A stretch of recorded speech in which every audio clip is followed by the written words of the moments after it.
Hey, tonight we're diving into the real Wild West. Not the Hollywood version with its heroic cowboys and dramatic showdowns, but the gritty, dangerous reality where survival was never guaranteed. You might think you're tough enough to handle it, but trust me, there's a reason they called it wild. If you're enjoying these stories, I'd really appreciate a quick like or even a subscribe. It helps more than you know. I'm always curious where you all are listening from, so drop a comment with your location and what time it is there. Love seeing our little global community connect through these stories. Now, dim the lights, maybe turn on a fan for that soft background hum, and let's ease into tonight's journey together. We're going to explore why you might not survive even a single day in the untamed American frontier. Congratulations, you've just woken up in the American Wild West of the 1870s. The good news, you're about to experience a legendary chapter of history firsthand. The bad news, your chances of survival just dropped dramatically. The first challenge hits you before you even open your eyes. The smell, not the earthy, pleasant aroma of nature you might expect, but something far more pungent. The stench of unwashed bodies, animal droppings, and what might possibly be raw sewage hanging heavy in the air. You see, bathing wasn't exactly a priority in the Wild West. Most settlers considered a thorough wash a monthly luxury, and that's being generous. Some went entire winters without a proper bath. Water, was precious out here, and using it to clean yourself seemed wasteful when you needed it for drinking and cooking. As you drag yourself from your bed, which is likely just a straw-filled mattress crawling with bedbugs, you realise how every muscle in your body aches. Life in the 1870s frontier involved constant physical labour from dawn until dusk. There were no weekends off, no vacations, and certainly no ergonomic considerations. Whether you were a farmer, miner, or ranch hand, your body was your primary tool, used until it broke down. You might think you work hard in your modern life, but frontier labour was something entirely different, backbreaking work that left even the strongest people permanently hunched and arthritic by their 30s. Imagine spending 14 hours ploughing fields, hauling water, chopping wood, or working deep underground in a mine shaft. No wonder the average lifespan was only about 35 years. Standing on the dusty floor, you notice the chill in the air. If it's winter, your cabin might be 20 degrees below freezing inside. If you had a fireplace, you'd have let it burn down overnight to save precious fuel. Good luck finding central heating or thermal underwear in this century. And if it's summer, well, get ready to sweat through every article of clothing you own. There was no escaping the elements in the Wild West.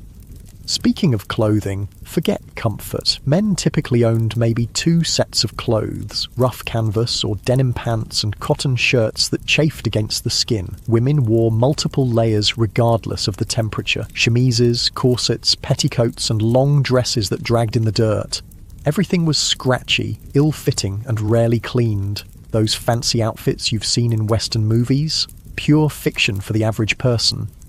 Your stomach growls, reminding you it's time for breakfast. Hope you like beans, biscuits and coffee, possibly for every meal. The Wild West diet was monotonous and nutritionally deficient. Fresh fruits and vegetables were seasonal luxuries. Meat, when available, was often preserved with salt or smoke because refrigeration didn't exist. Scurvy, a disease caused by vitamin C deficiency, when your gums bleed and your teeth fall out, was common among settlers despite being easily preventable with modern knowledge. You might think the coffee would at least be good. Cowboys always seem to have a pot brewing in the movies, but what you're served barely resembles what you'd recognise as coffee. It's typically boiled to within an inch of its life, bitter beyond belief, and might include crushed eggshells or even salt to reduce the bitterness. Still, the caffeine would help you face the day, so you drink it without complaint. Before heading outside, you might want to check your shoes for scorpions or snakes that could have sought shelter during the night. It wasn't uncommon for frontier folks to shake out their boots each morning, a habit born from painful experience. One wrong move, and you could be facing a venomous bite miles from any medical help.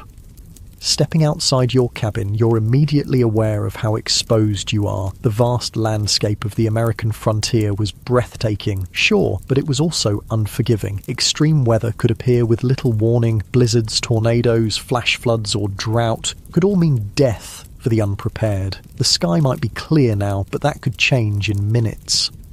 If you've settled in a frontier town, you might think civilization offers some protection. In some ways, that's true. In others, it just presents different dangers. Towns in the Wild West were hotbeds of disease. Without proper sewage systems or understanding of germ theory, illnesses spread rapidly through communities. Cholera, typhoid, smallpox, diphtheria, and tuberculosis were constant threats. An outbreak could wipe out half a town in weeks. Speaking of towns, let's say you decide to visit one today. As you approach, you notice there's a distinct lack of the organised layout you might expect. Many Western towns grew haphazardly, with buildings constructed wherever convenient, often without proper planning or infrastructure. The streets aren't paved, but are instead dirt tracks that transform into mud pits when it rains and dust bowls when it's dry. The smell hits you again, stronger now. Horse manure is everywhere because horses are the main transportation. There are no street cleaners or sanitation departments. In some towns, the accumulated waste could be knee-deep in heavily trafficked areas. Flies swarm around you and you realise why disease spreads so easily here. As you walk down the main street, you pass the saloon, likely one of the busiest establishments in town. Contrary to Hollywood depictions, saloons weren't glamorous places with swinging doors and piano players. Most were crude, one-room affairs with rough plank bars and basic furniture. The liquor served wasn't fine whiskey aged in oak barrels, but raw alcohol often mixed with tobacco juice, pepper, turpentine, or even gunpowder to give it extra kick. A single drink could blind you if you were unlucky. The saloon represents another deadly aspect of frontier life: violence. These establishments were frequently sites of deadly confrontations, not because of formal duels or showdowns, but because of drunken arguments that escalated quickly in a heavily armed society. The romanticised gunfights of Western movies were rare. Most violence was impulsive, messy, and over trivial matters. Speaking of being armed, you'll notice almost everyone carries a weapon of some kind, but not for the reasons you might think. While personal protection was certainly a factor, weapons were primarily tools for hunting, protection from wildlife, and sometimes for signalling. The constant threat from bears, wolves, cougars, and venomous snakes made going unarmed foolish, especially when travelling between settlements. You might be surprised to learn that many frontier towns actually had strict gun control laws. Places like Dodge City, Kansas, and Tombstone, Arizona required visitors to surrender their firearms when entering town limits. The famous gunfight at the OK Corral actually started because the Clanton gang refused to comply with Tombstone's weapons ordinance. Despite what you've seen in movies, quick draw duels in the middle of the street were exceedingly rare. Most shootings were ambushes or happened during robberies. The skilled gunslinger facing off against an opponent at high noon is largely a Hollywood invention. Real frontier violence was typically sudden, chaotic, and lacked any sense of honor or fairness.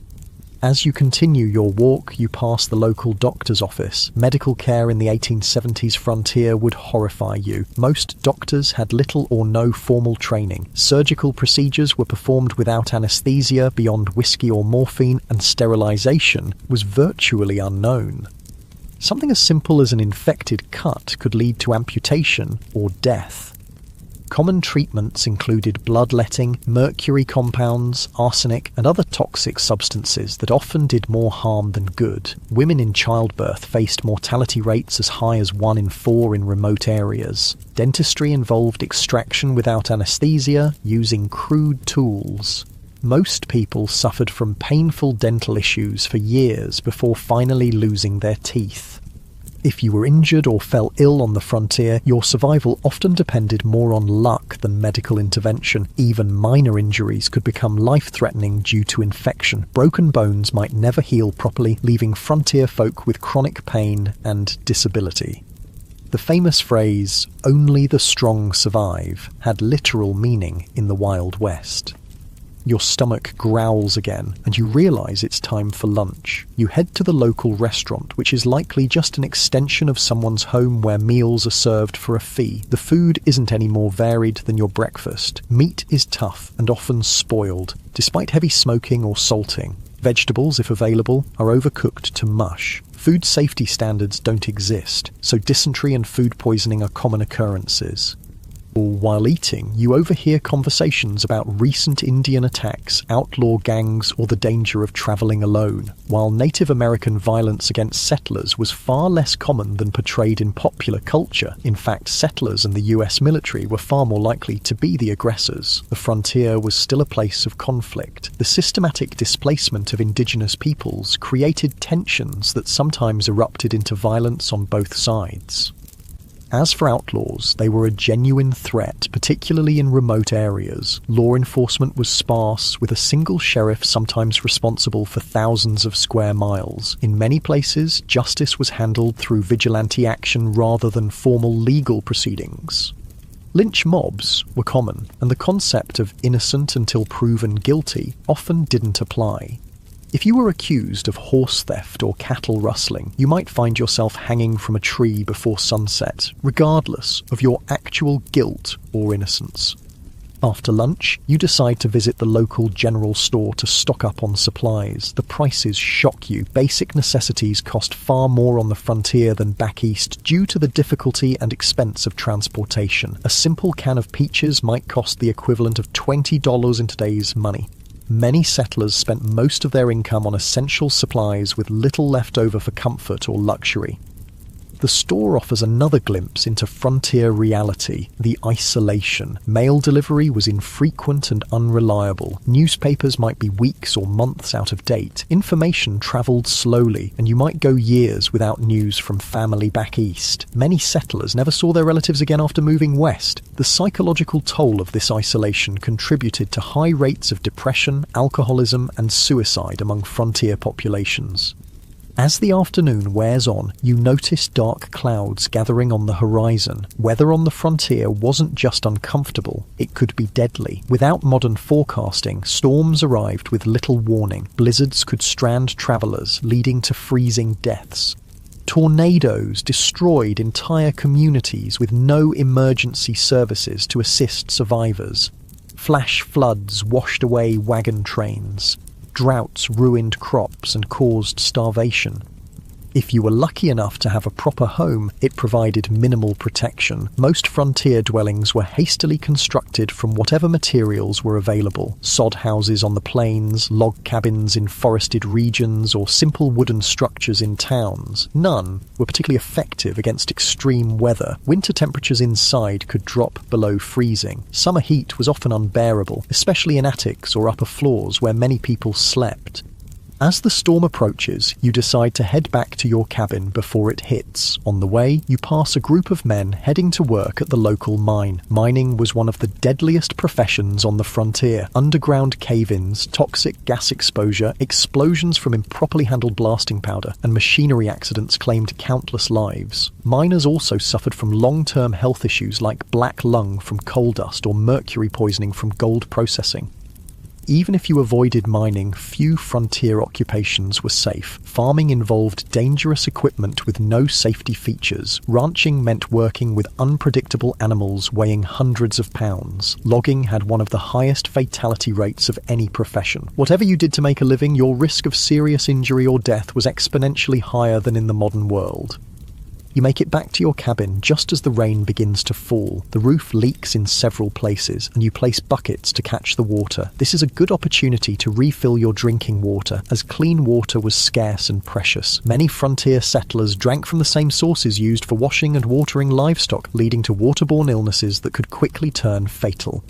As you sit in your leaky cabin listening to the rain, you reflect on how different reality is from the romanticized version of the Wild West. There were no heroes or villains, just people struggling to survive in incredibly harsh conditions. The fact that anyone made it through is testament to human resilience and determination. Night falls early as you have no electricity. Candles and oil lamps provide minimal illumination, and you're careful with them. Fire was a constant danger in frontier homes. A single spark could mean losing everything, with no fire department to call for help. Many towns burned to the ground at least once in their history. You prepare for bed, exhausted from just one day in the Wild West. Your muscles ache, your stomach is unsettled from the unfamiliar food, and your mind is overwhelmed by the constant vigilance required to stay alive. As you drift off to sleep, you wonder if you'll make it through tomorrow, or if you'll become just another statistic in the dangerous story of the American frontier. The wind howls outside your cabin, a haunting reminder of how small and vulnerable humans are against the vastness of the untamed wilderness. Tomorrow, if you're lucky enough to see it, will bring all these challenges again, along with new ones you haven't yet imagined. In the Wild West, survival was never guaranteed. It was earned day by day, hour by hour, through hardship most modern people can scarcely comprehend. The morning light filters through the cracks in your cabin walls, waking you from a restless sleep. Your body aches from the hard mattress, but there's no time to linger. The Wild West waits for no one. As you rise, you remember yesterday's harsh introduction to frontier life and wonder what new challenges today will bring. Let's say you decide to leave town today to travel across the frontier. Whether you're heading to another settlement, joining a wagon train west, or simply exploring, travel in the 1870s was an entirely different experience than what you're used to. The good news is that by this time, the Transcontinental Railroad had been completed, connecting the east and west coasts of America. The bad news? Unless you were relatively wealthy or traveling between major cities, you probably couldn't afford to use it. Most frontier folks travelled by horse, wagon, or simply on foot. If you owned a horse, consider yourself fortunate. Horses were expensive to buy and maintain, putting them out of reach for many settlers. A good horse might cost the equivalent of several months' wages. Then you needed saddles, bridles, feed, and veterinary care, though veterinary care often meant shooting the animal if it broke a leg or developed certain illnesses. Riding itself was no pleasure cruise. Saddles in the 1870s weren't designed for comfort, but for function. Hours in the saddle left even experienced riders with blisters and aching muscles. And if your horse spooked at a snake or sudden noise, which happened frequently, you could easily be thrown, potentially suffering broken bones or worse miles from any help.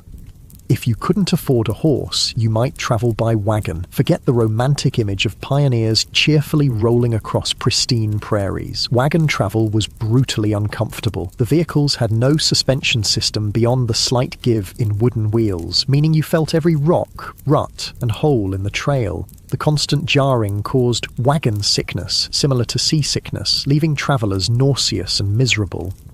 Roads, if they existed at all, were typically just dirt tracks carved by previous travellers. After rain, they became muddy quagmires where wagons could sink axle deep. During dry periods, the dust was so thick you could barely breathe or see. Wagons frequently broke down, with wheels cracking or axles snapping miles from the nearest settlement. Let's say you've decided to journey all the way to California or Oregon. You've joined a wagon train heading west on the famous Oregon Trail. This 2,000-mile journey was one of the most perilous undertakings of the 19th century. Of the approximately 400,000 people who attempted it between the 1840s and 1860s, an estimated 1 in 10 didn't survive. The Oregon Trail was sometimes called the nation's longest graveyard. Some historians estimate that an average of 10-15 people died for every mile of the trail. Think about that. A grave every 350 feet or so for 2,000 miles. The trail was lined with makeshift crosses and stone markers, many without names, as families were forced to bury loved ones and continue their journey. Disease was the #1 killer on the Oregon Trail. Cholera, a bacterial infection spread through contaminated water, was particularly devastating. This horrible illness, caused severe diarrhea and vomiting, draining the body of fluids so quickly that a person could be healthy at breakfast and dead by dinner. There was no effective treatment available. Wagon trains would sometimes lose dozens of people in a single cholera outbreak. Other diseases like dysentery, typhoid, and mountain fever claimed countless lives. Children were especially vulnerable, with many families losing multiple children during the journey. Medical care was rudimentary at best, often consisting of folk remedies that did little to help and sometimes made conditions worse. Crossing rivers presented another deadly challenge. Wagons weren't designed to float, but pioneers had to cross numerous rivers on their journey west. Some had ferries or fords, but many required the wagon to be floated across like a makeshift boat. Wagons frequently capsized in these crossings, drowning people and livestock and destroying precious supplies. The Platte, Columbia, and Snake Rivers claimed hundreds of lives during the migration period.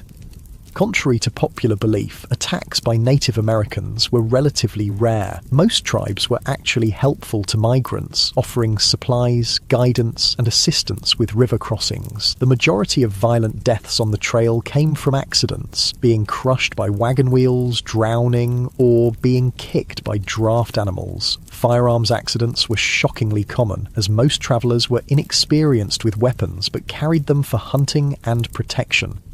The psychological toll of the journey was immense. Families buried children, parents, and spouses along the way, then had to continue travelling immediately. There was no time for extended grief on the trail. Each day's delay meant less chance of crossing the mountains before winter snows made passes impassable. The constant stress, grief, and physical hardship led many travellers to mental breakdown. Suicide was not uncommon among trail migrants. If you somehow survived the journey to California or Oregon, your challenges weren't over. Many arrived at their destination having spent all their money and resources on the journey itself. Families often arrived destitute, malnourished, and ill, only to find that the promised land had its own harsh realities. But let's say you've decided not to travel that far. Perhaps you're heading to a nearby town or settlement instead. Even short journeys in the Wild West presented significant dangers. Travelers might encounter outlaws who saw lone riders or small groups as easy targets. While the frequency of stagecoach robberies was exaggerated in later fiction, they did occur regularly enough to be a legitimate concern.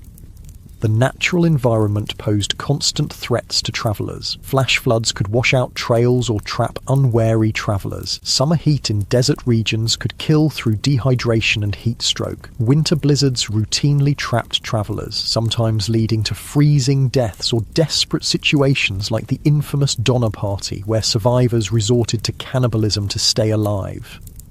Navigation itself was challenging in an era before detailed maps. Travellers relied on vague directions, landmarks that could change or be misidentified, and the experience of guides who sometimes proved unreliable. Getting lost in the wilderness could be a death sentence, especially if your supplies ran low. As you travel today, you notice another aspect of frontier life that movies rarely depict accurately: the stunning diversity of people. The Wild West wasn't populated solely by white cowboys and settlers. It was a meeting ground of cultures from around the world. Chinese immigrants worked as railroad builders, miners, and merchants. Mexican families had been living in the Southwest long before it became U.S. territory. Black cowboys made up as much as 25% of the workforce on some ranches. European immigrants from Germany, Ireland, Italy, and Scandinavia brought their cultures and traditions. And of course, dozens of distinct Native American nations had called these lands home for thousands of years before others arrived. This diversity, however, didn't mean equality or harmony. Racial violence was a common feature of frontier life. Chinese railroad workers faced brutal discrimination and were often forced to take the most dangerous jobs for lower pay than white workers. Mexican landowners frequently saw their property seized through legal manipulation or outright theft after the Mexican-American War.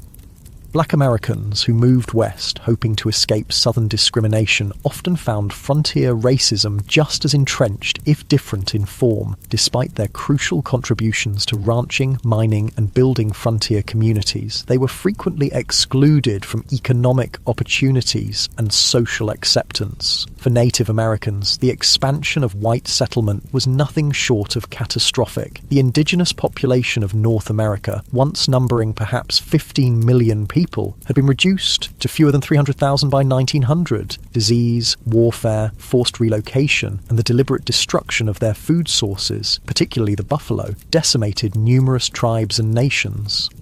US government policies systematically pushed Native Americans from their traditional lands onto reservations, often in areas with poor soil and few resources. Treaties were regularly broken when valuable resources were discovered on reservation lands. Native children were taken from their families and placed in boarding schools designed to erase their cultural identity, operating under the philosophy of kill the Indian, save the man. The romanticised cowboys versus Indians narratives of later films grossly misrepresented the complex interactions between settlers and indigenous peoples. Many native nations initially tried to accommodate newcomers and adapt to changing circumstances. Violence typically erupted after repeated treaty violations, encroachment on tribal lands, or deliberate provocations. As you continue your journey, you ponder another group whose experience differed markedly from Hollywood depictions: women on the frontier. Far from the helpless damsels or schoolmarms of Western movies, frontier women performed incredibly demanding physical labour while navigating restrictive social expectations. On homesteads and farms, women not only handled traditional domestic duties like cooking, cleaning, childcare and making clothing, but also worked in the fields, tended livestock and defended the home when necessary. Their workday typically started before dawn and ended well after dark, with few, if any, days of rest.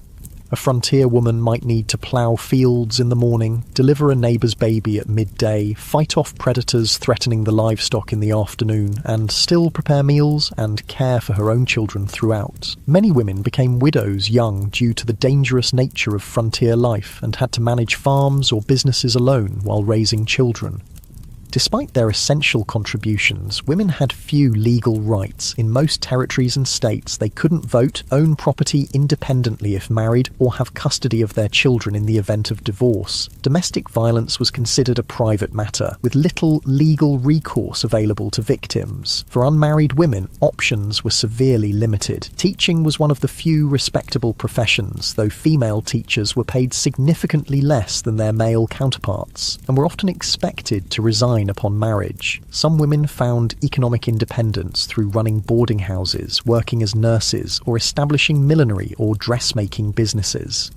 Then there were the soiled doves, prostitutes who worked in frontier brothels and saloons. While later mythology romanticised these women, the reality was typically grim. Many entered the profession out of economic desperation after being widowed or abandoned. Physical abuse, drug addiction, and venereal disease were common hazards of the work. Even those who managed to earn substantial money found themselves socially ostracised and unable to transition to more respectable positions. Some women did find greater freedom on the frontier than they might have back east. The shortage of women in Western territories gave them more marriage options and sometimes better treatment as communities competed to attract and keep female residents. A few territories like Wyoming and Utah granted women voting rights decades before the 19th Amendment, recognizing their essential contributions to frontier development. As the day wears on and you continue travelling, you might wonder about law enforcement in this supposedly lawless land. The reality was complex and varied widely by location. Major cities and towns typically had some form of organised law enforcement, but vast rural areas had minimal if any official protection. County sheriffs were elected officials responsible for maintaining order across sometimes enormous territories. A single sheriff might be the only law enforcement for thousands of square miles, making regular patrols impossible. They relied heavily on deputizing ordinary citizens during emergencies, creating posses to pursue criminals or respond to violence. Town marshals handled law enforcement within town limits, sometimes with a few deputies in larger settlements. These positions were often dangerous and poorly paid, attracting a mix of dedicated public servants and those who enjoyed the power the badge provided. Some famous lawmen, like Wyatt Earp, moved between legitimate law enforcement and more questionable enterprises throughout their careers. Federal marshals had jurisdiction throughout territories and states but were few in number. They typically focused on major crimes like counterfeiting, mail robbery, or offences involving multiple jurisdictions. The legendary US Marshals of Western movies, single-handedly bringing law to lawless towns, were largely fictional creations. In many remote areas, justice was handled through informal community action rather than official legal processes. Vigilante groups formed to address perceived perceived threats when formal law enforcement was absent or ineffective. Sometimes these groups maintained basic order, but they could easily become vehicles for prejudice, personal vendettas, or mob violence. The iconic image of the quick-draw gunfight was largely a later invention. Most frontier violence was mundane, impulsive, and often alcohol-fueled. Bar fights that escalated to fatal levels, domestic violence, and disputes over land or livestock were far more common than dramatic shootouts on dusty streets. Criminal punishment was harsh by modern standards. Hanging was the standard penalty for murder, rape, and sometimes theft, particularly of horses or cattle. Prisons existed, but were primitive facilities with high mortality rates from disease, violence, and poor conditions. Many communities preferred immediate execution to the expense of long-term imprisonment. As evening approaches, you decide to seek shelter for the night. If you're lucky, you might find a town with a hotel or boarding house. Don't expect luxury. Frontier accommodations were basic at best. A typical hotel room would have a simple bed, possibly infested with bedbugs, a washstand with a pitcher and basin, and perhaps a chair. Bathroom facilities would be an outhouse in the back, shared by all guests. Privacy was minimal, with thin walls allowing you to hear your neighbours' every movement and conversation. In busier establishments, you might even share a bed with a stranger, a common practice to maximise capacity during busy periods. The sheets might not have been changed for previous guests, and lighting would be limited to candles or oil lamps.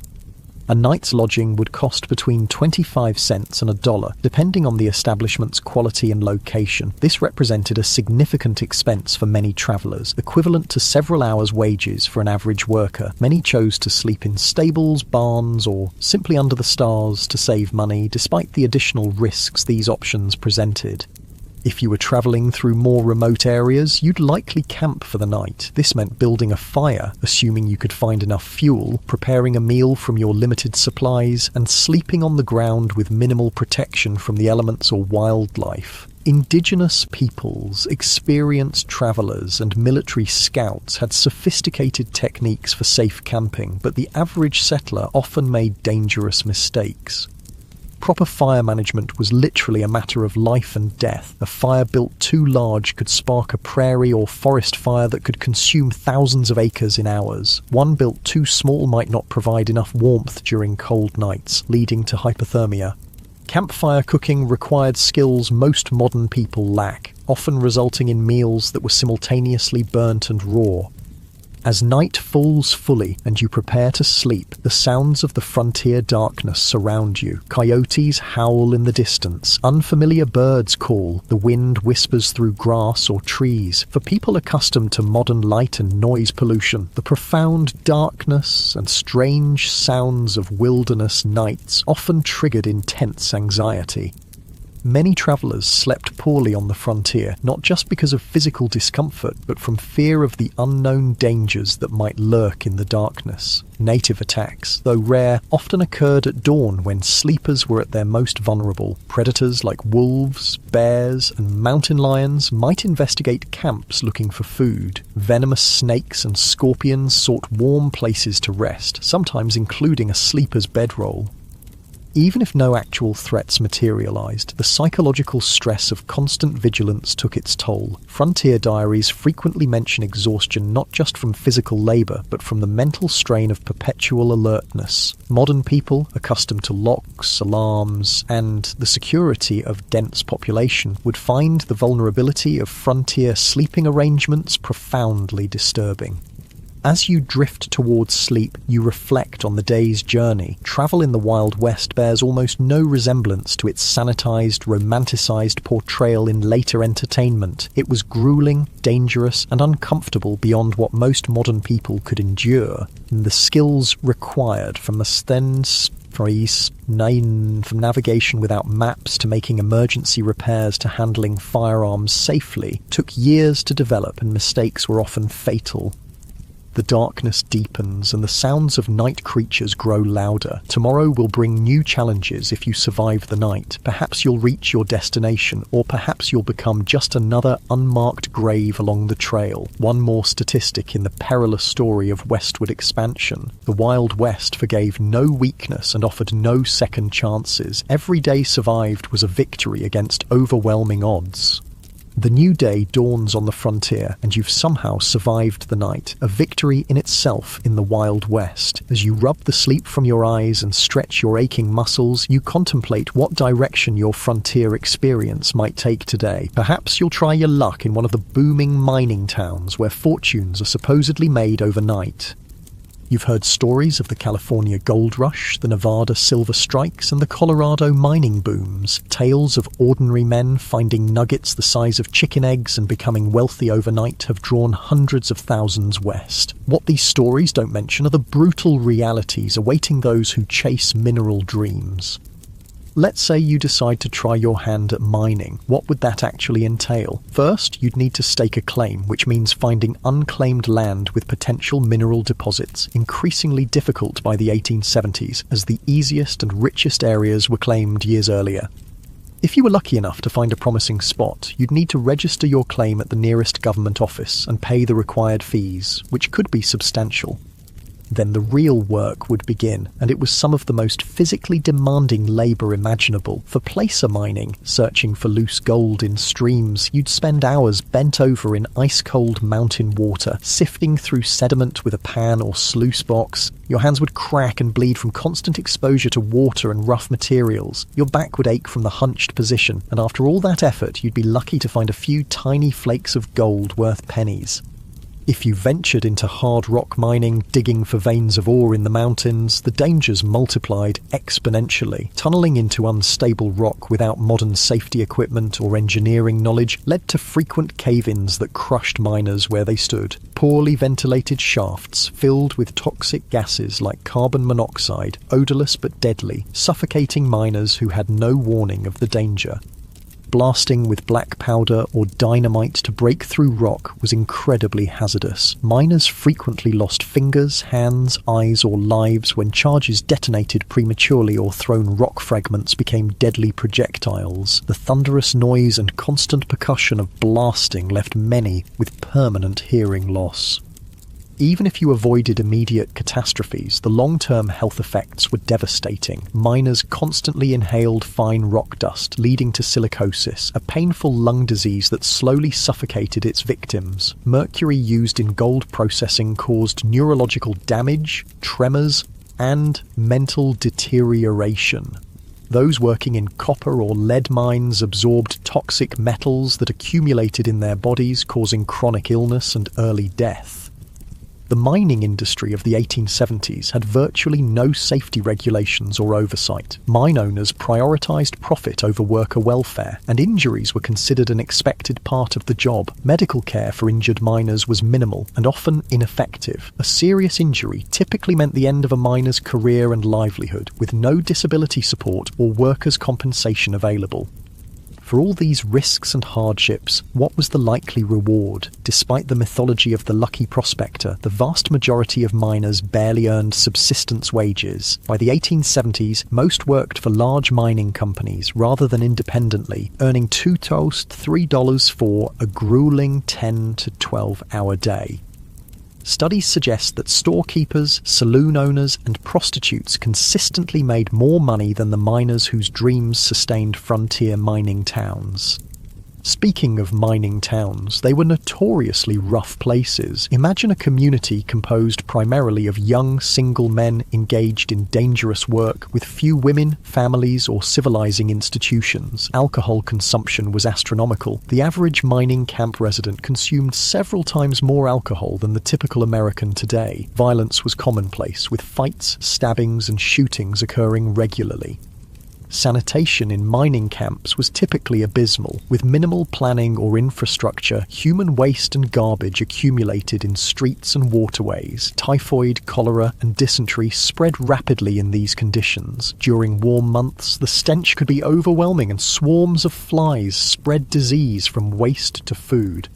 If you managed to find valuable ore, you faced the challenge of converting it to cash. Banking in the Wild West was primitive and often predatory. Many mining towns had no banks at all, forcing miners to carry gold dust or ore, making them targets for theft. Some saloons and general stores offered to buy gold, but frequently at rates far below actual value, taking advantage of miners' limited options.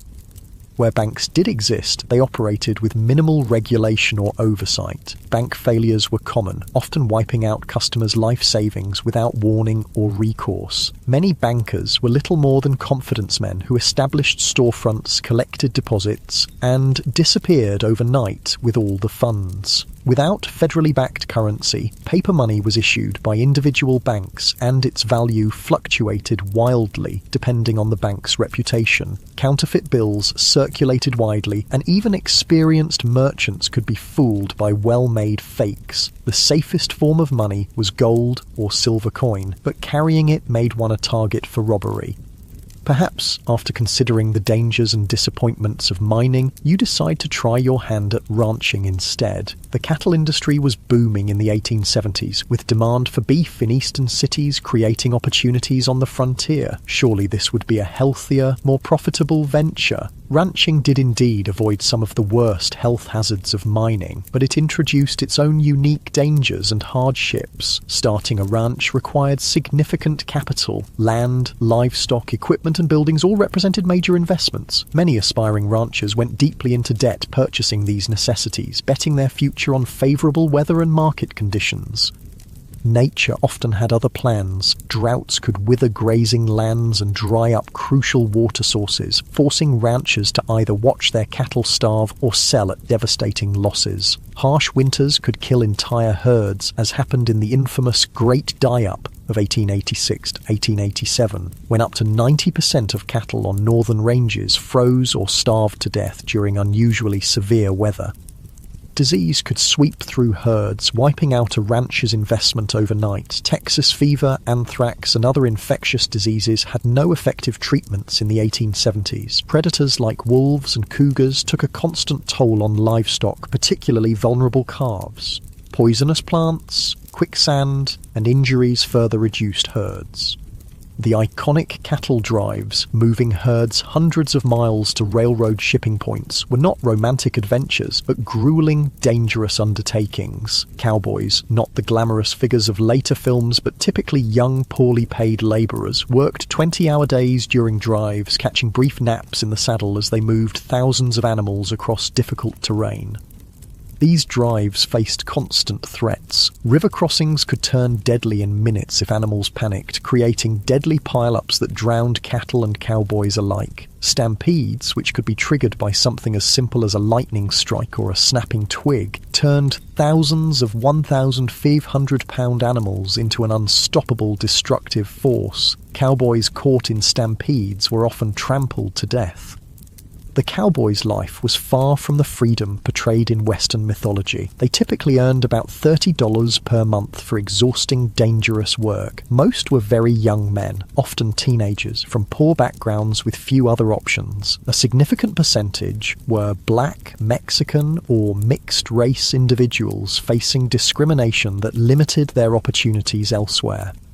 Their diet on the trail consisted mainly of beans, salt pork, and biscuits, with minimal fresh food. Medical care was limited to whatever the trail cook might know about folk remedies. Injuries, common in such dangerous work, often went untreated until they became life-threatening. Many cowboys died young from injuries, exposure, or violence. Perhaps ranching doesn't appeal after all. What about farming? Surely growing food, the most fundamental of human activities, would offer a more stable and less dangerous way of life on the frontier.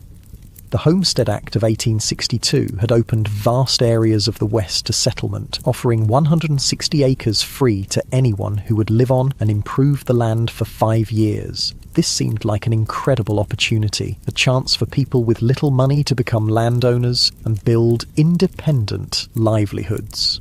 The reality proved far more challenging than the promise.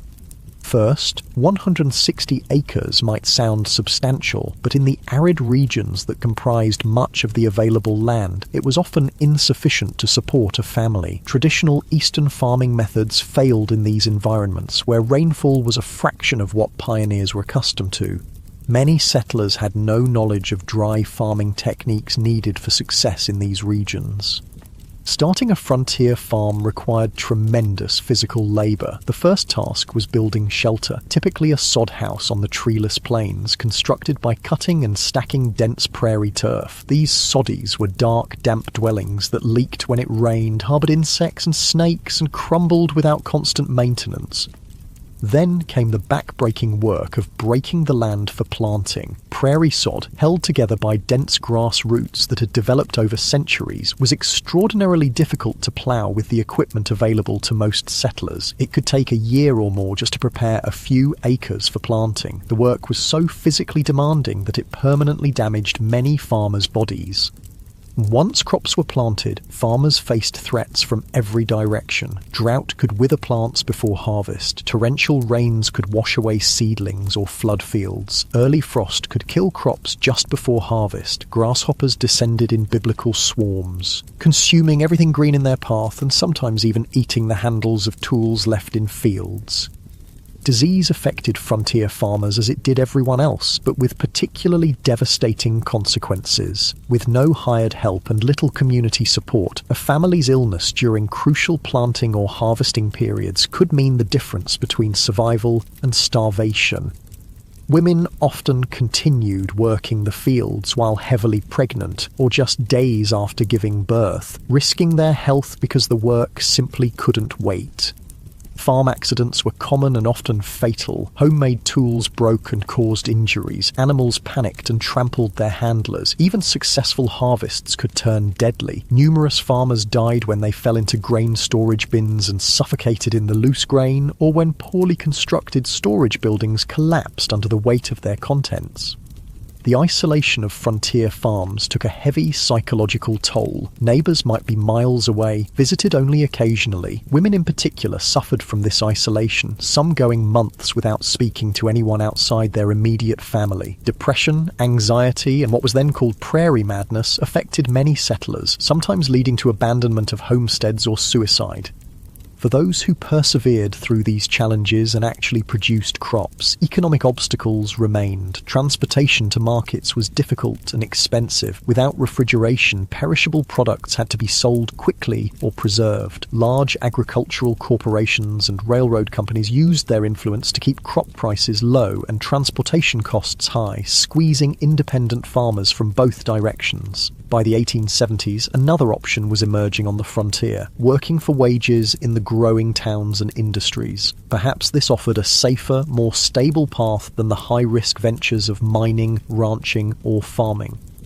Wage labour did avoid some of the worst physical dangers and financial risks of independent enterprises, but introduced its own hardships. Industrial safety standards were virtually non-existent. Workers in frontier factories, mills, and workshops suffered horrific injuries from unguarded machinery. Construction workers built increasingly tall structures without harnesses or safety equipment, leading to frequent fatal falls.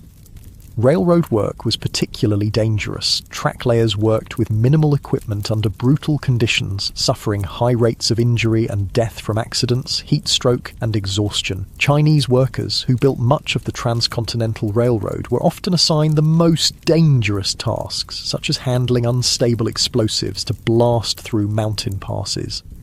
Working hours were long by modern standards, typically 10-12 hours per day, 6 days per week. Pay was low, with most workers barely earning subsistence wages. Child labour was common, with children as young as 8 or 9 working alongside adults in many industries, often suffering higher injury rates due to their size and inexperience.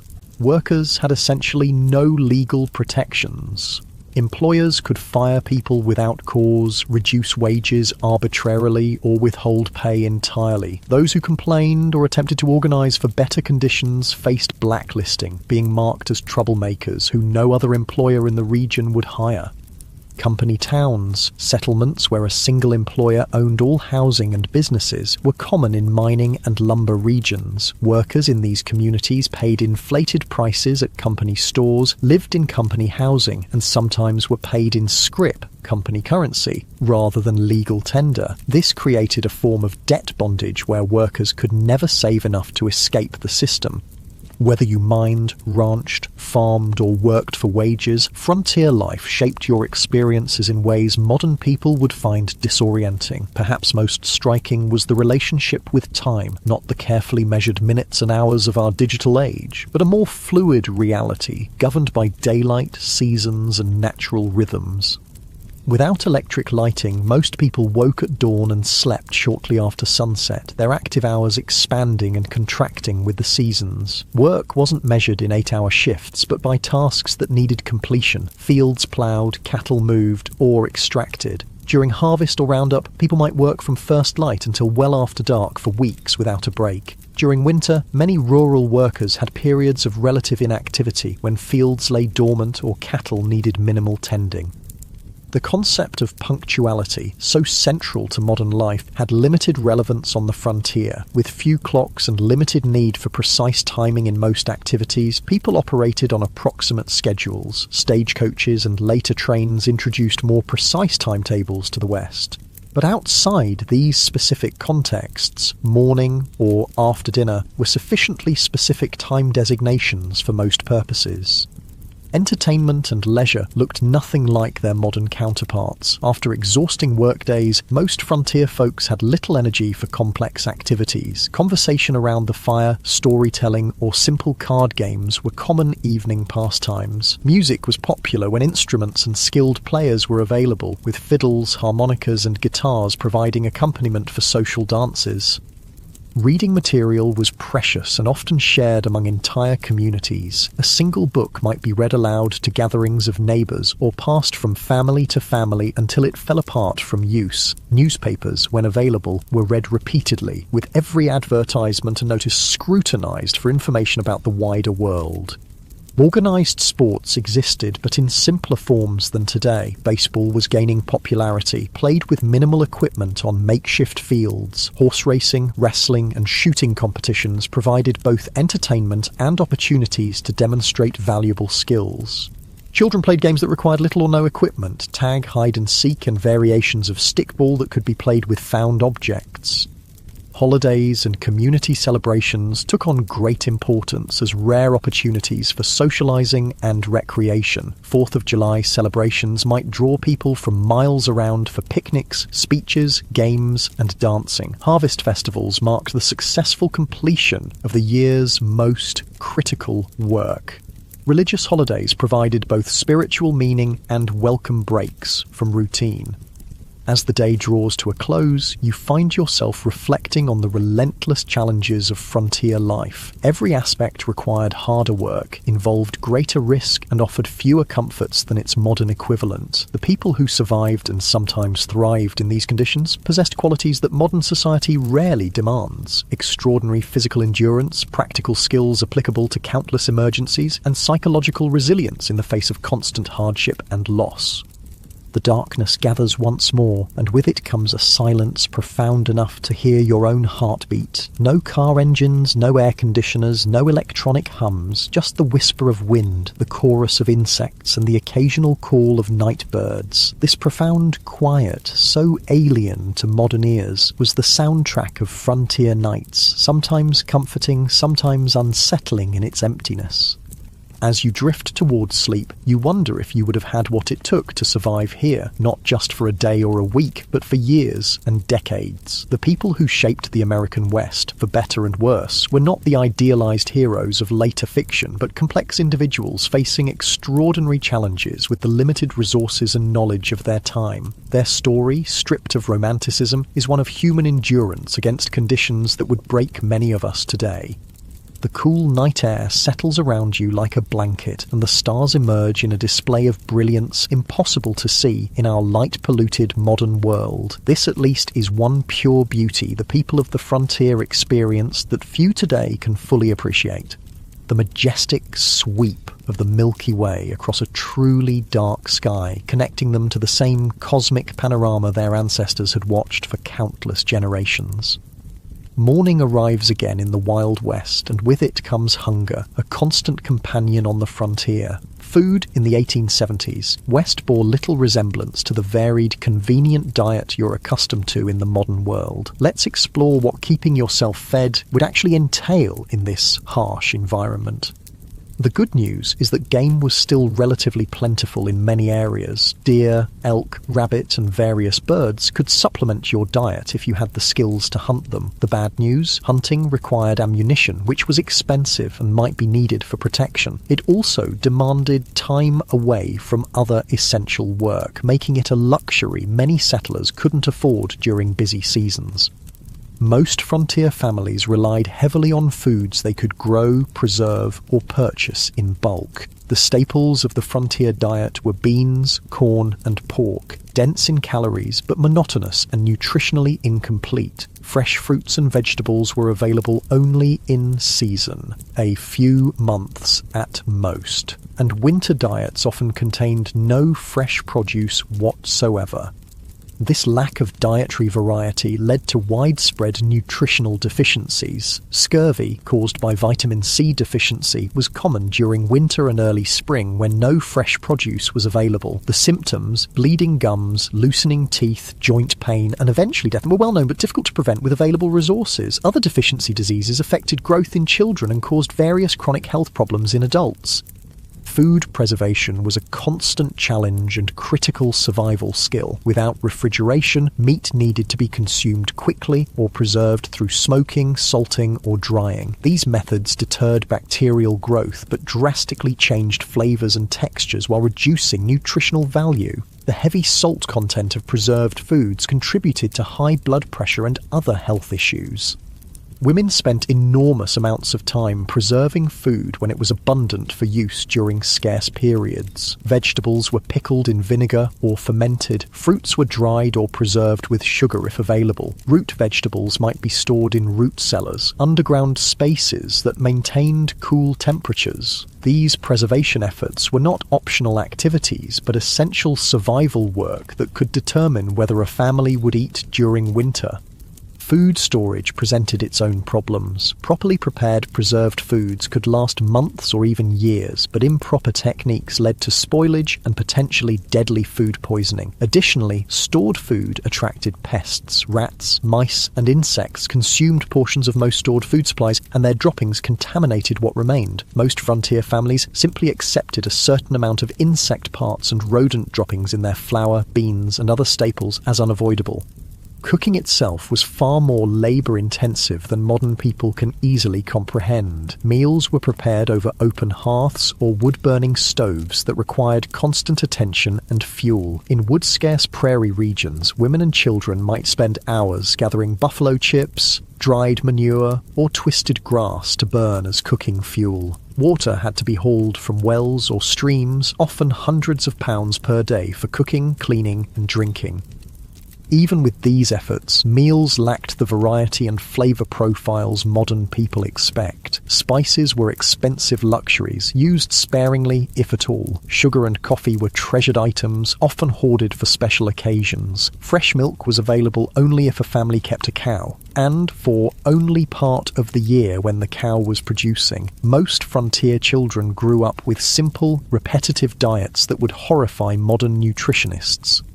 Interestingly, despite these limitations, obesity was rare on the frontier. The combination of limited food supplies, minimal sugar consumption, and constant physical labour kept most people lean. However, this leanness wasn't necessarily healthy. Many frontier folks suffered from malnutrition even when they had sufficient calories to sustain their work. Beyond basic survival needs like food, frontier life presented unique challenges for families raising children. If you had been born in the Wild West, rather than just visiting it, your childhood would have been dramatically different from modern experiences.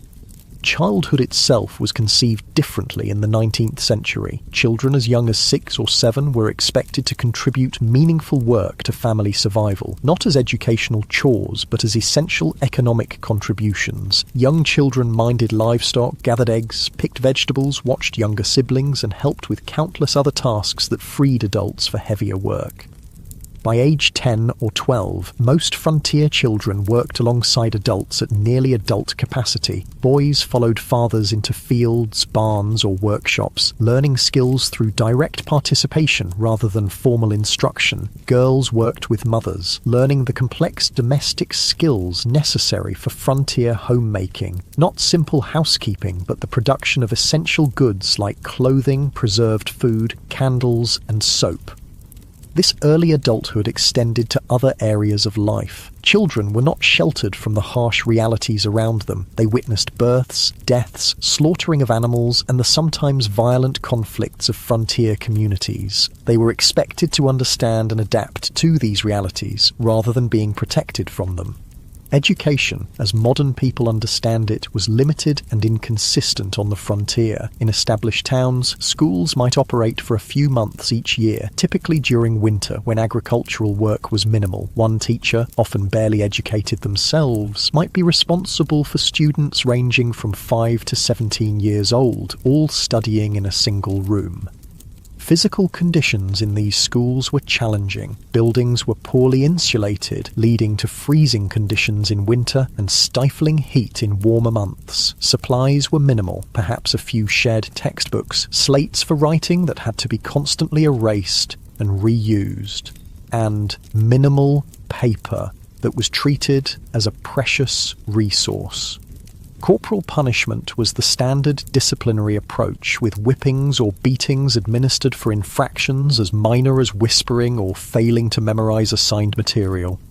In more remote areas, formal schooling might not exist at all. Some families conducted home education using whatever books were available, but many frontier children received only the most basic literacy and calculation skills, if that. Their education focused instead on practical knowledge, how to predict weather, track animals, prepare soil for planting, treat common injuries, and perform the countless other tasks essential for survival. Child mortality remained devastatingly high throughout the frontier period. Approximately 1 in 4 children died before reaching adulthood, with the highest risk in the first 5 years of life. Diseases that modern medicine easily prevents or treats, measles, diphtheria, scarlet fever, whooping cough, routinely killed or permanently disabled young children. Accidents claimed many more, as child safety was a foreign concept in an era where survival demanded risk-taking.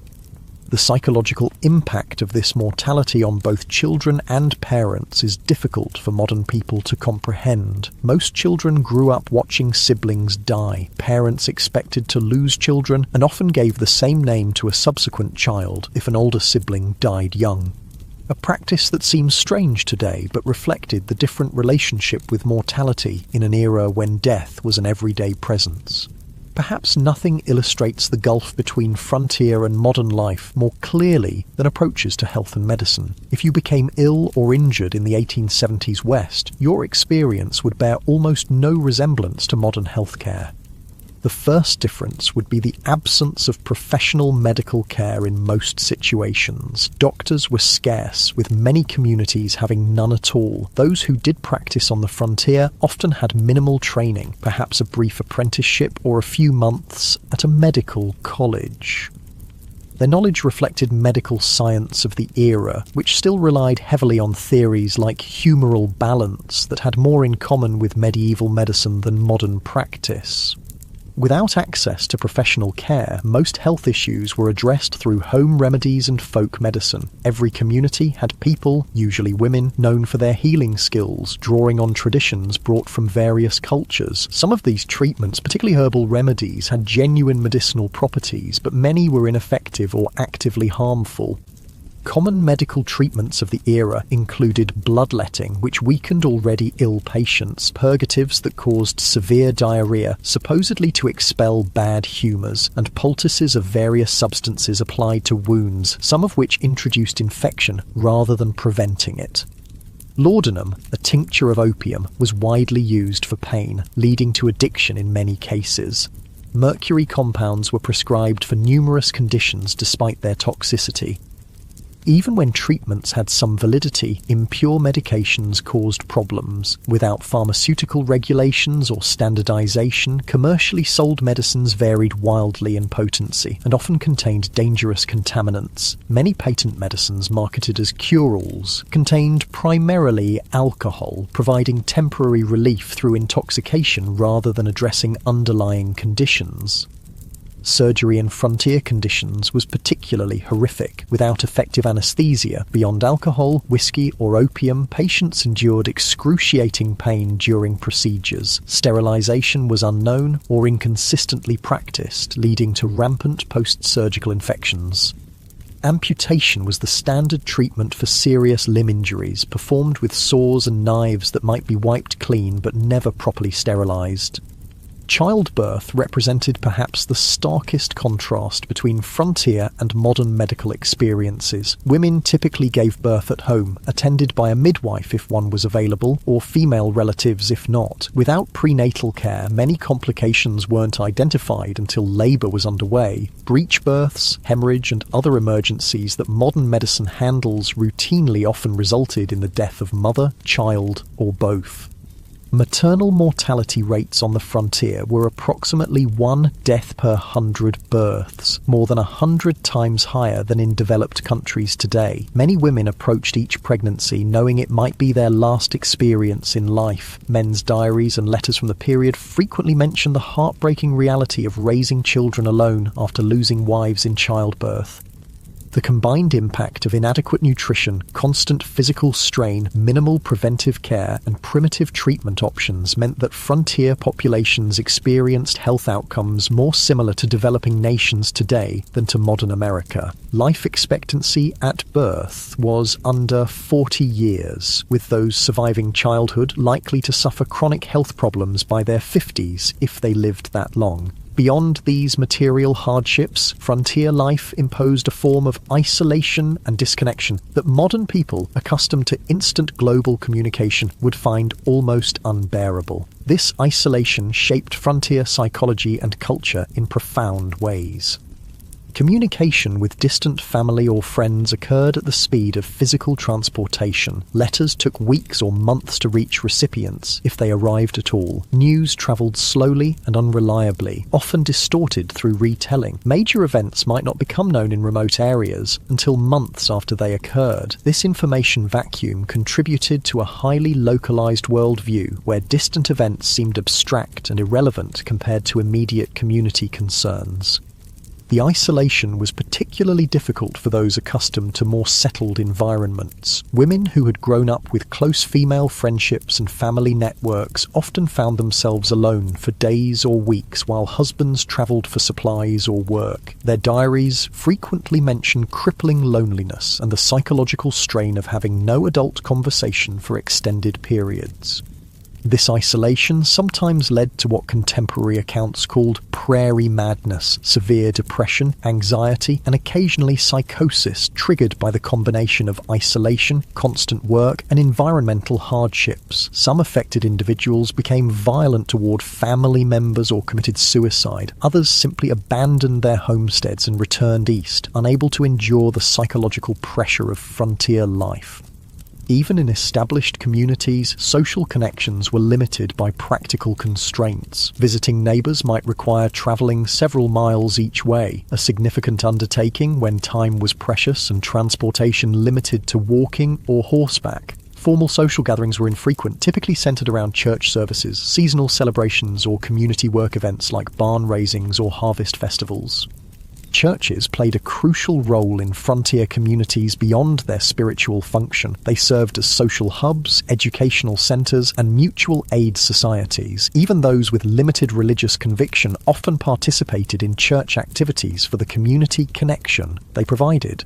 Religious leaders, ministers, priests, or lay preachers frequently took on roles far beyond religious guidance, serving as teachers, dispute mediators, and community organisers.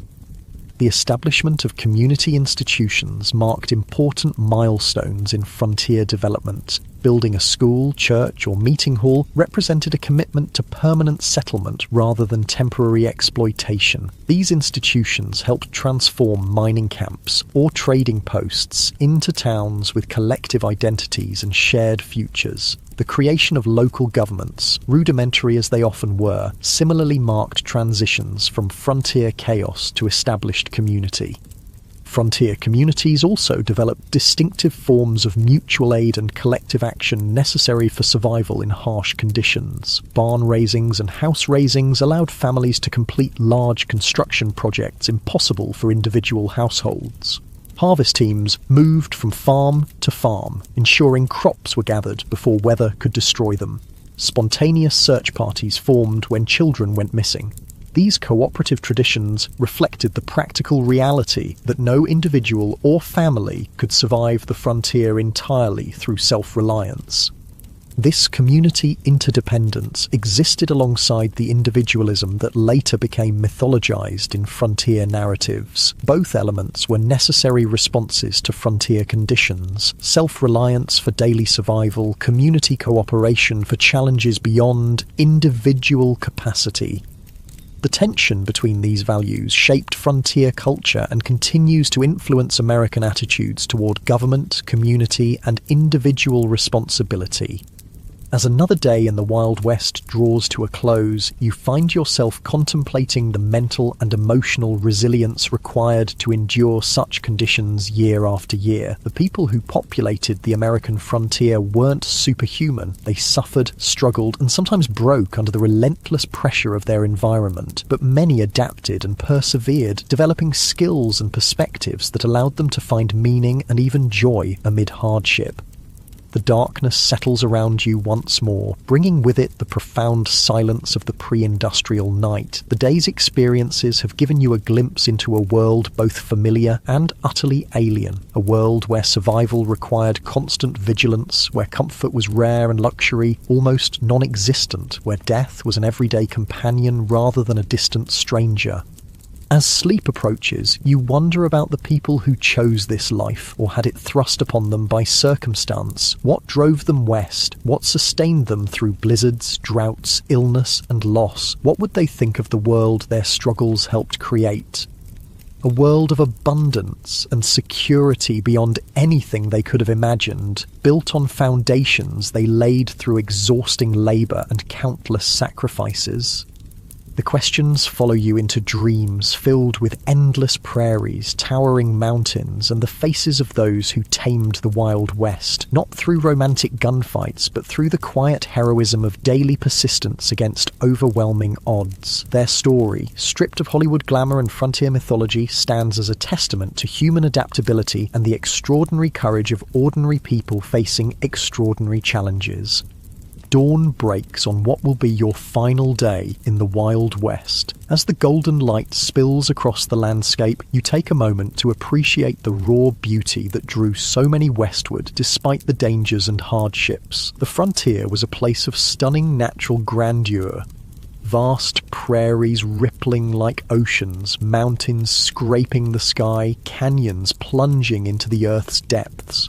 This beauty, at least, wasn't a Hollywood invention. But even this relationship with the natural world differed profoundly from modern environmental perspectives. The frontier mentality viewed nature primarily as a resource to be conquered and exploited rather than preserved or protected. Timber was cut without consideration for regeneration.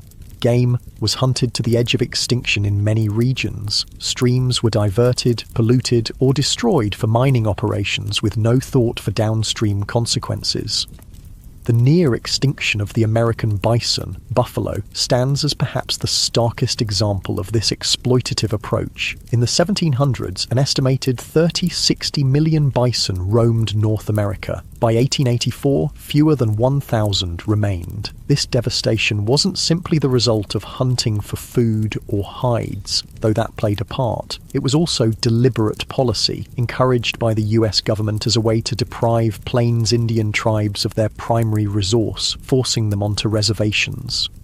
General Philip Sheridan, a key military leader in the Plains Indian Wars, reportedly stated, "Let them kill, skin and sell until the buffalo is exterminated. It is the only way to bring lasting peace and allow civilization to advance." Whether or not he actually spoke these exact words, they accurately reflect government policy of the era. The destruction of the buffalo herds was environmental warfare designed to break indigenous resistance by eliminating their way of life.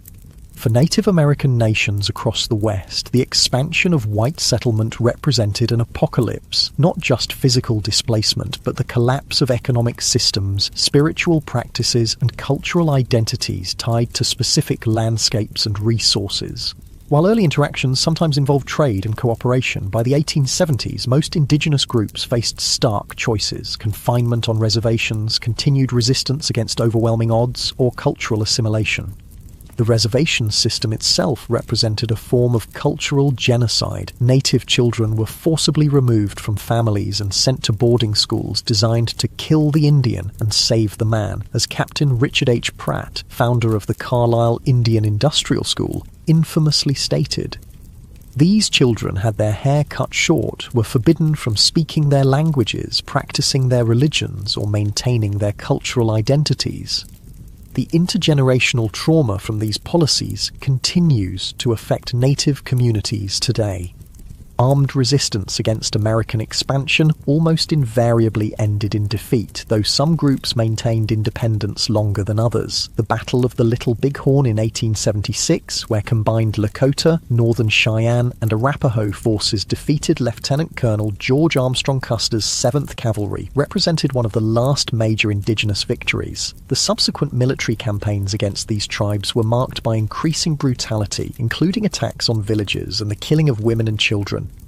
The tragedy of this cultural collision was heightened by the fact that many native nations had sophisticated agricultural systems, complex governance structures, and rich cultural traditions that could have offered valuable knowledge to European settlers. The different approaches to land use and ownership created fundamental misunderstandings. Many native groups couldn't conceive of owning land any more than one could own the air or stars, making treaty negotiations over territory fundamentally problematic from the start.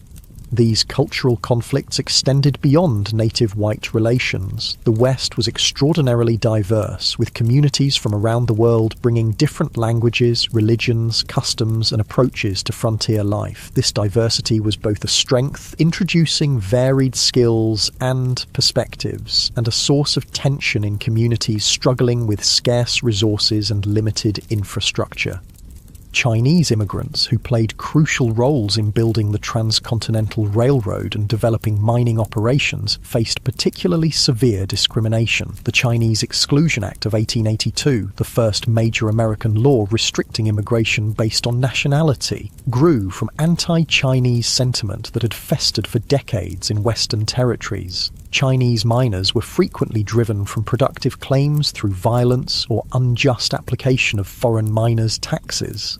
Chinese communities in frontier towns often faced riots and mass expulsions when economic conditions deteriorated. Mexican Americans, many of whom had become US citizens through territorial acquisition rather than immigration, similarly faced discrimination and displacement. Despite treaty guarantees protecting property rights following the Mexican-American War, many Mexican landowners saw their holdings taken through legal manipulation, intimidation, or outright fraud. Spanish-derived water rights systems that had functioned effectively for generations were replaced with English common law approaches less suited to arid environments. Even European immigrants found that national and religious identities continued to matter on the frontier. Irish Catholics, German Lutherans, Scandinavian Protestants, Eastern European Jews, each group tended to establish distinct communities and maintained cultural practices from their homelands. These communities provided mutual support, but sometimes became targets for nativist sentiment when economic or social tensions arose. African Americans who moved west after the Civil War hoped to find freedom from Southern oppression, but often encountered different forms of discrimination. Black cowboys, who made up approximately 25% of the workforce on some cattle operations, rarely received recognition in contemporary accounts or later mythology. Black homesteaders established communities in several Western territories, but frequently faced organized resistance from white neighbors and discriminatory application of homestead laws. The collision of these diverse groups, each with their own values, practices, and expectations, created frontier communities far more complex and conflict-ridden than later Romantic depictions would suggest. The melting pot metaphor popularized in later American mythology obscured both the persistent cultural distinctiveness of various groups and the power imbalances that determined whose cultures would be preserved and whose would be suppressed. As the day progresses, you find yourself in a frontier town undergoing rapid transformation, a transition happening across the West during the 1870s and 1880s. The initial phase of settlement, characterized by individual prospectors, independent farmers, and small-scale enterprises, was giving way to more organized corporate development of Western resources. The arrival of railroads catalyzed this transition. The Transcontinental Railroad, completed in 1869, dramatically reduced travel time between east and west from months to days. Subsequent branch lines penetrated previously isolated regions, connecting them to national markets and supply chains. This transportation revolution allowed large-scale extraction of Western resources for Eastern factories and enabled mass-produced Eastern goods to flood Western markets. These economic connections accelerated the integration of Western regions into national systems, but often disadvantaged small producers. Independent miners couldn't compete with large mining corporations that brought industrial methods and capital investment. Family farms struggled against agricultural enterprises operating on vast acreage. Small ranchers found themselves squeezed by cattle companies with investor backing and political connections. Corporate interests increasingly dominated political as well as economic structures. Railroad companies, mining conglomerates, timber interests, and large landholders exercised enormous influence over territorial and early state governments. Water rights, mineral claims, grazing access, and timber concessions were allocated through processes that typically favored those with financial and political power rather than small operators or community interests. This transition from frontier to integrated region wasn't simply economic but cultural. The rough-edged mining camp or cattle town gradually acquired institutions that signalled permanence and connection to wider society. Banks, schools, churches, newspapers, theatres and fraternal organisations. Streets were surveyed and sometimes paved. Wooden structures were replaced with brick and stone buildings. Local governments enacted ordinances regulating behaviour that had previously gone ungoverned. For many who had been attracted to the frontier precisely because of its freedom from Eastern constraints, these changes represented unwelcome domestication of the wild spaces they had sought. Some continually moved westward ahead of advancing civilization, seeking new frontiers. Others struggled to adapt to increasing regulation, competition, and social expectations. The mythological end of the frontier, declared in the 1890 census, represented real psychological and cultural challenges for those whose identities were tied to frontier conditions. Part of this transformation involved the taming, or at least management, of frontier violence. The iconic gunfighters and outlaws who would later dominate Western mythology operated in a specific historical window when formal law enforcement was establishing itself against pre-existing systems of personal and community violence. By the 1880s and 1890s, professional police forces and court systems had replaced vigilante justice in most established communities, though remote areas still saw occasional eruptions of frontier-style conflict resolution. The legendary figures who captured public imagination, Wild Bill Hickok, Wyatt Earp, Billy the Kid, Jesse James, operated in this transitional period, often moving back and forth between legal and illegal activities as circumstances changed. Their later mythologization obscured the complex, often morally ambiguous reality of their lives. Hickok, far from the perfect marksman of legend, shot bystanders in at least 2 gunfights. Earp worked variously as a lawman, gambler, brothel keeper, and vigilante across his career. The Robin Hood image attached to Jesse James ignored his Confederate guerrilla background and the innocent victims of his robberies. As evening approaches on your final day in the Wild West, you find yourself contemplating the gap between frontier reality and the mythology that would later emerge from it. Why did Americans, and eventually the world, become so fascinated with a romanticized version of this brutal period? What needs did these myths serve, and what truths did they obscure?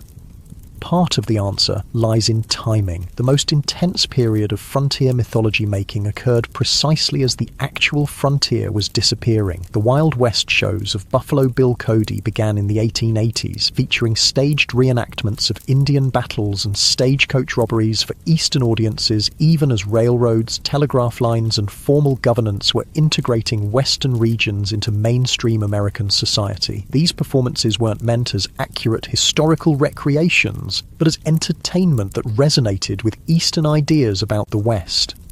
The dime novels that popularized exaggerated tales of Western heroes originated not on the frontier, but in Eastern publishing houses, written by authors who rarely had first-hand experience of the regions they described. These formulaic stories emphasized action, clear moral distinctions between heroes and villains, and a vision of the West as a testing ground for American virtues of self-reliance, courage, and individualism.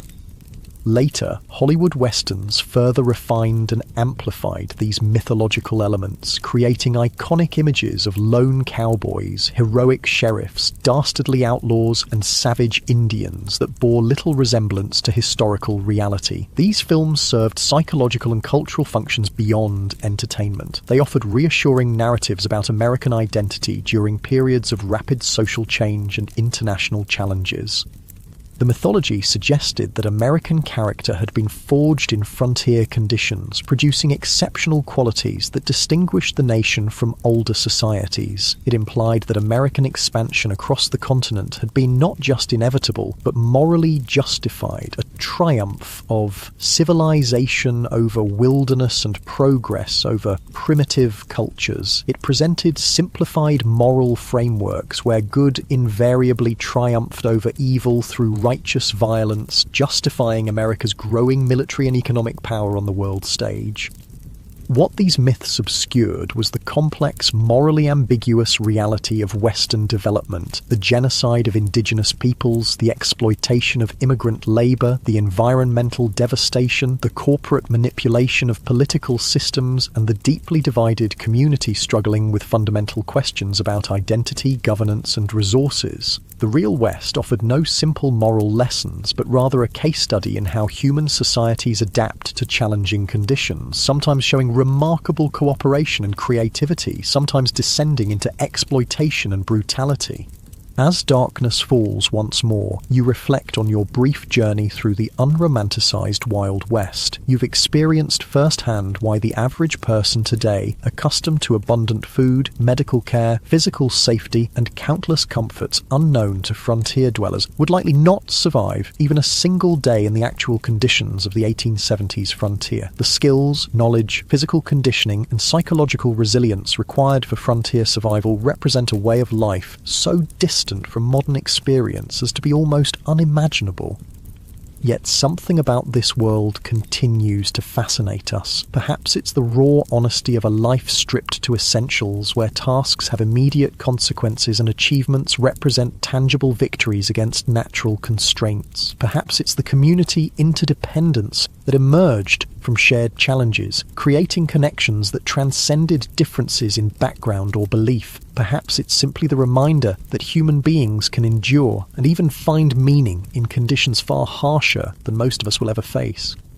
The legacy of the American frontier extends beyond mythology into the actual structures and systems that shape modern American life. Property laws, water rights frameworks, federal-state relationships, approaches to natural resources, and countless other aspects of American governance emerged from frontier-era compromises and conflicts. The diversity of Western communities, despite efforts at forced assimilation, contributed to the multicultural reality of modern America. Even the continuing tensions between individual rights and collective welfare, local control and national standards, exploitation and conservation have roots in frontier-era debates. For indigenous peoples, the frontier era represents not a glorious chapter in national expansion, but the devastation of ancient lifeways and the beginning of a long struggle for cultural survival and sovereignty that continues today. Their perspective reminds us that the simple triumphalist narrative of Western settlement ignores the complex civilizations that already existed and the incalculable knowledge lost through their disruption. The most accurate understanding of the frontier requires holding multiple perspectives simultaneously, acknowledging both the courage of those who built new communities in challenging conditions and the devastation experienced by those displaced by this expansion. As you drift towards sleep on your final night in the Wild West, the sounds of this earlier America surround you, the whisper of wind through prairie grass, the distant howl of coyotes, perhaps the faint piano notes from a saloon down the street. These sensory experiences at least connected all who lived through this era, regardless of background or circumstance. The vast skies, extreme weather, imposing landscapes, and profound silences shaped everyone who encountered them, creating a shared relationship with the environment even amid cultural conflicts. Tomorrow, you'll return to your own time, carrying with you a deeper understanding of this pivotal period in American history. You'll never again see a Western film or read a frontier novel without recognizing the sanitized, simplified version of a complex reality. You'll appreciate the extraordinary comfort and security of modern life achieved through technological advances unimaginable to frontier dwellers. You might find yourself more aware of the skills and knowledge lost in the transition to our specialized, technology-dependent society, the practical self-sufficiency that allowed frontier people to build, repair, grow, preserve, and create what they needed with minimal outside support. Most importantly, you'll understand that the real story of the American West isn't found in gunfights and gold strikes, but in the daily struggles of ordinary people, men, women, and children of diverse backgrounds, who faced extraordinary challenges with the limited resources available to them. Their story, without Hollywood embellishment, contains enough genuine courage, tragedy, innovation, conflict, cooperation, cruelty, and kindness to fill countless histories. Their legacy lives in the communities they established, the environmental changes they initiated, the cultural patterns they created, and the myths that grew from their experiences. The real Wild West disappeared long ago, transformed by technology, population growth, economic integration, and environmental change into the modern American West of cities, suburbs, highways, and managed landscapes. Yet echoes of frontier experience persist in regional identities, local traditions, land use patterns, and governance structures. The memory of this formative period continues to influence how Americans understand themselves and their nation's development, even as scholars and communities work to replace simplistic mythology with more accurate, inclusive understandings of this complex history. As you finally surrender to sleep, the boundary between past and present seems to blur. The challenges faced by frontier communities, adapting to environmental constraints, managing scarce resources, building functional communities among diverse populations, balancing individual freedom with collective needs, remain relevant in new forms today. Perhaps the greatest legacy of the frontier experience is not a set of answers, but a collection of questions about human adaptation, community formation, and the relationship between people and the natural world, questions each generation must answer anew as circumstances change.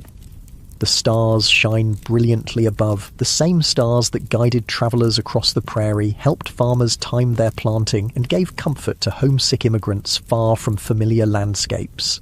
In this moment of connection across time, you feel a fleeting kinship with those who looked upon these same constellations a century and a half ago, wondering what tomorrow would bring in a world where survival was never guaranteed, but life, in all its harshness and beauty, was experienced with an intensity seldom matched in our more comfortable era.